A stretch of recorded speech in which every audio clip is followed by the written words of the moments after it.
Bueno, el tema de la depresión es uno de los grandes temas que a veces escondemos en nuestro país. Estoy con el doctor Eduardo Cortina, un psiquiatra. Doctor Cortina, ¿cómo está usted? Buenas tardes, Chema. ¿Cómo le va? Gracias por la invitación. ¿Toda depresión encierra un suicidio en el futuro? No No. toda. La depresión, para comenzar, sabemos que es una enfermedad, ¿no? No es un momento en la vida, no es algo transitorio. De acuerdo. No es que una persona tenga un día depresivo. La depresión hay que entenderse como una enfermedad que tiene al día de hoy cura. Y es verdad lo que mencionas de que el suicidio sería el infarto de la depresión. Sí. Ese es el camino final de la depresión. Una depresión no atendida puede conllevar a un suicidio, que Correcto. Es la epidemia que hoy tenemos en el mundo, ¿no? En nuestro país se estima que en esos 10 años ha habido 6.000 suicidios. En los últimos 10 años, 6.000 suicidios. En el Perú.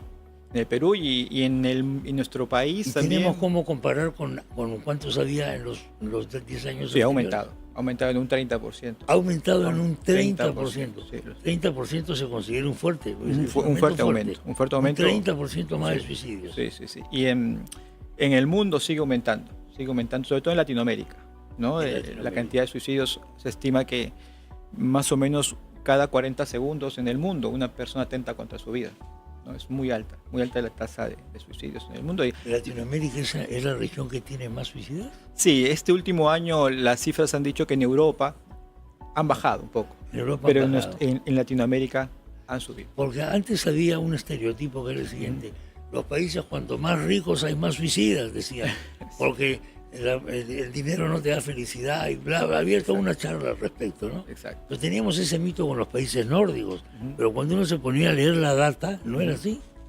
Lo que pasa es que el suicidio está asociado a la no atención de la enfermedad, ¿no? Claro. Una persona que no tiene acceso a la atención, claro, tiene más riesgo de suicidio. Y también algo que vemos hasta el día de hoy es el estigma. El paciente no va al psiquiatra por justamente el perjuicio de que le digan que está loco, que tiene un problema mental y no se atiende y finalmente termina en un estado fatal que es el suicidio. El suicidio no es un acto voluntario, es un acto que pertenece a una conducta patológica, ¿no? Conducta patológica, por supuesto. Pues, que sí. Hay un sector de la gente que quizás nos esté escuchando que le tiene pánico a los fármacos, que considera que los fármacos son una especie de veneno, sí, o una PVC, una pasta básica de cocaína con receta. Sí. Que temen a la famosa dependencia. Claro. ¿Esto fue válido alguna vez? ¿Hoy día tenemos mejores fármacos? Sí, es verdad. ¿Puede ser la diferencia entre la vida y la muerte? Sí, el uso de fármacos en la salud mental, en la psiquiatría, ha sido lo que ha salvado vidas al día de hoy, ¿no? A pesar que aumenta la cantidad de suicidios en el mundo, la farmacología ha salvado vidas, sigue salvando vidas, sobre todo si hablamos de lo que es la depresión. Históricamente no teníamos psicofármacos, ¿no? Y los que habían eran básicamente para controlar síntomas muy puntuales, ¿no? Agresividad, síntomas mucho más graves. Calmantes. Se llamaba antes calmantes, ¿no? Ya con el avance de las neurociencias. Lagartil, oiga. Lagartil, que hace mucho tiempo que es se usaba. Un clásico, ¿no? Clásico es Lagartil. Fue un clásico Lagartil. Fue un medicamento que tuvo un gran uso históricamente, claro que sí. Pero las neurociencias han avanzado y el día de hoy tenemos los fármacos que son los antidepresivos, sí, ¿no? Porque también se ha estudiado mucho más el cerebro y sabemos que la depresión no solo tiene que ver con lo psicológico, tiene que ver con lo neuroquímico, ¿no? Entonces hay una alteración en la neuroquímica cerebral que teóricamente se corrige con estos fármacos antidepresivos, que la verdad es lo que hoy por hoy... El abastecimiento de los químicos que mi cerebro no puede provocar. Exacto. La depresión hasta el momento se basa en que existe un déficit, un mal manejo de la neurotransmisión cerebral. Sobre todo les ha estudiado mucho lo que es la serotonina, que se conoce como la hormona de la felicidad. Exactamente. ¿No? Es lo que en teoría estaría baja en un paciente que tiene depresión o ansiedad. Los fármacos que se usan para tratar la depresión... Hay un consumidor, pero derivado de un trastorno del sueño. En fin, otro día hablaremos de eso. Bueno, pero tiene relación, porque, claro que tiene relación. Porque el sueño es muy importante para la salud mental. La persona que no duerme finalmente se puede deprimir. Sí, totalmente.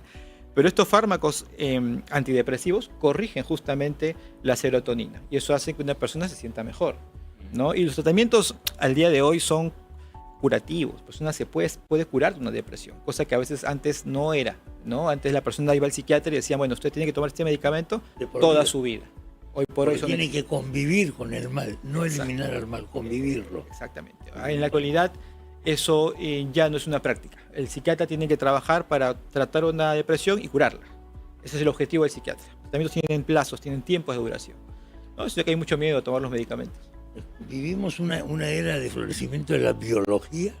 Sí, por supuesto. De la biopsiquiatría. De la biopsiquiatría. El psicoanálisis está en retirada, está en una posición, digamos, disminuida, porque una época el psicoanálisis era sagrado. Sí, por supuesto. Bueno, el psicoanálisis... Usted no encontraba esa época. No, pero mi formación estuvo en un país de mucho psicoanálisis. Me formé en Argentina y es un país que se hace mucho psicoanálisis. Entonces...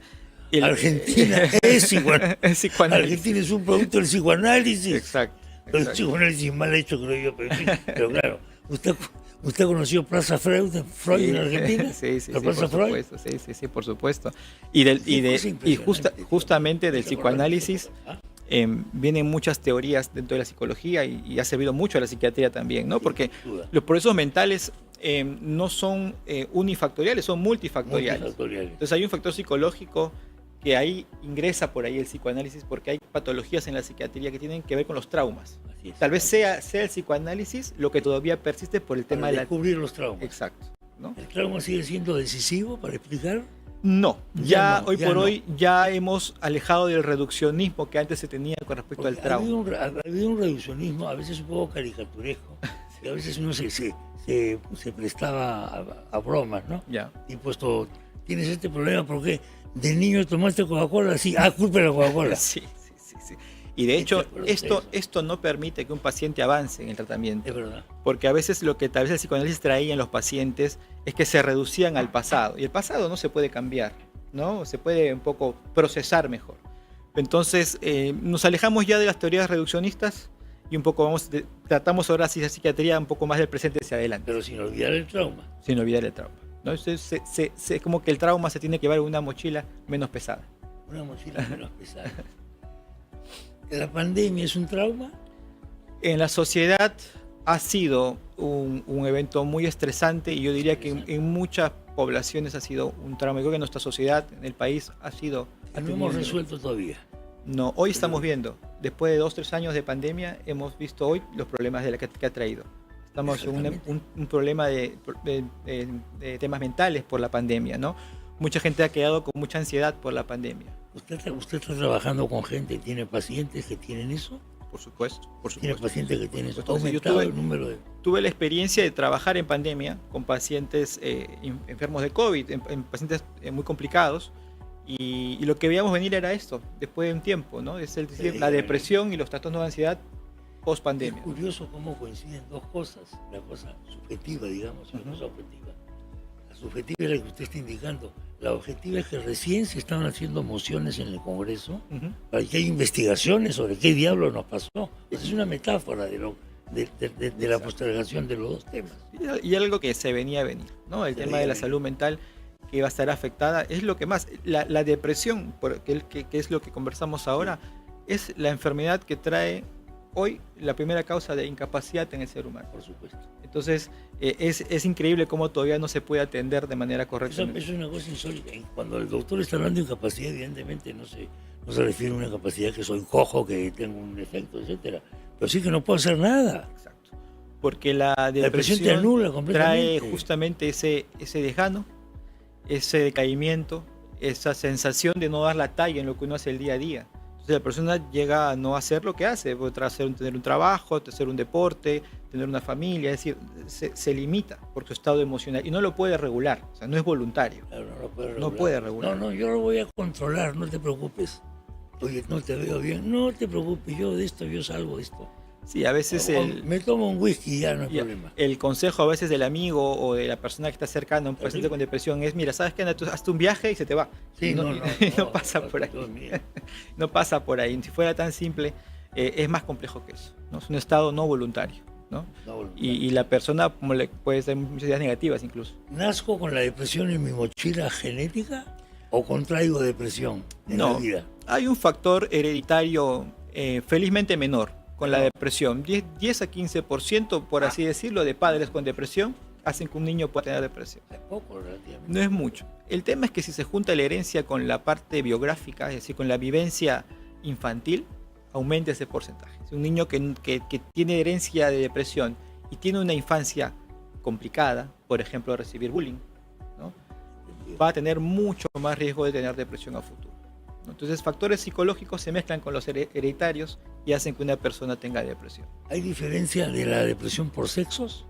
Sí, la depresión es más común en mujeres que en hombres, pero paradójicamente hay más suicidios de hombres deprimidos que de mujeres. Es decir, cuando uno tiene un hombre con depresión, como psiquiatra tiene que estar mucho más atento. Tiene que estar alerta. Por supuesto. Mediante un test usted puede saber si me voy a suicidar o no. Sí hay test que hacemos de rutina, algunos cuestionarios de Beck u otros para depresión, pero realmente hasta el día de hoy la psiquiatría todavía sigue siendo la evaluación clínica.